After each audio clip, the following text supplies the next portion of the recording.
دوستو یہ کہانی ہے کسان کی جو کہ بہت محنتی تھا۔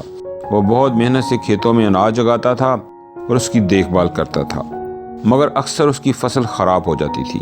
کبھی سوکھا پڑ جاتا، کبھی آندھی، کبھی بہت زیادہ بارش، کسی نہ کسی وجہ سے اس کی فصل خراب ہو ہی جاتی۔ ایک دن وہ کسان پیڑ کے نیچے بیٹھ کر اپنی برباد ہوئی فصل کو دیکھ رہا تھا۔ تبھی وہ غصے میں آسمان کی طرف دیکھ کر خدا سے کہتا ہے کہ اے میرے مالک، لوگ تجھے سب سے بڑا مانتے ہیں، کہتے ہیں کہ آپ سب جانتے ہیں، لیکن مجھے ایسا لگتا ہے کہ آپ کو کچھ بھی نہیں پتا۔ مجھے تو یہ لگتا ہے کہ آپ کو یہ بھی نہیں پتا کہ فصل کیسے اگتی ہے۔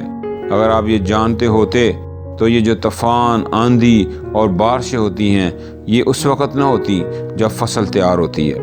آپ نہیں جانتے کہ کتنا نقصان اٹھانا پڑتا ہے ہم کسانوں کو۔ اگر میرے ہاتھ میں یہ طاقت ہوتی کہ جیسے میں چاہوں ویسا موسم ہو جائے تو پھر میں آپ کو دکھاتا کہ فصل کو کیسے اچھے طریقے سے تیار کرتے ہیں۔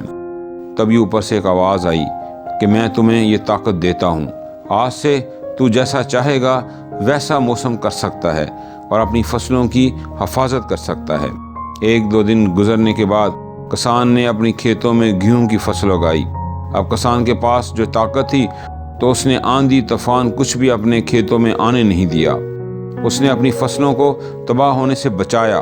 اس سال کسان کے کھیت میں ایسی فصل ہوئی جو اس سے پہلے کبھی نہیں ہوئی تھی۔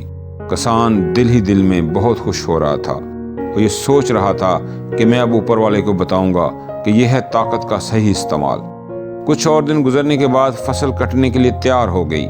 کسان بڑی خوشی سے فصل کو کاٹنے لگا، لیکن جو ہی اس کی نظر گیہوں کی بالیوں پر پڑی تو حیران ہو گیا، کیونکہ ان بالیوں میں گیہوں کے دانے ہی نہیں تھے۔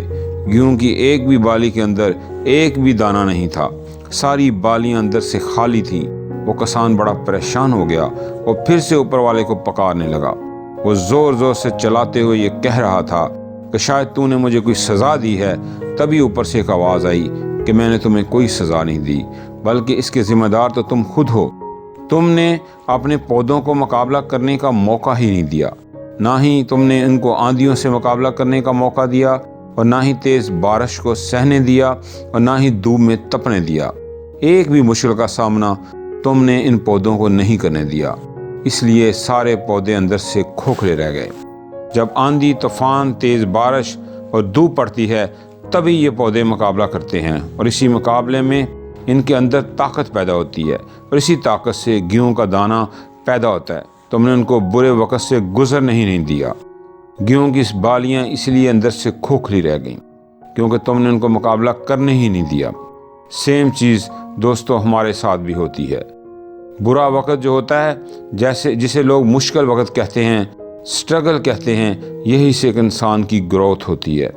جب بھی آپ کو ایسا لگے کہ آپ کی زندگی میں بہت زیادہ پرابلمز ہیں یا آپ کی قسمت خراب ہے، تب خوش ہو جائیں کہ خدا نے یہ ساری مشکلیں آپ کی ہی لائف میں کیوں دی ہیں، کیونکہ اس کو پتہ ہے کہ آپ نے ان سب کو پار کر کے آگے نکلنا ہے۔ ذرا سوچ کر تو دیکھیں، اگر آپ کی زندگی میں کوئی مشکل نہ ہو تو تب زندگی جینے کا کیا مزہ ہے۔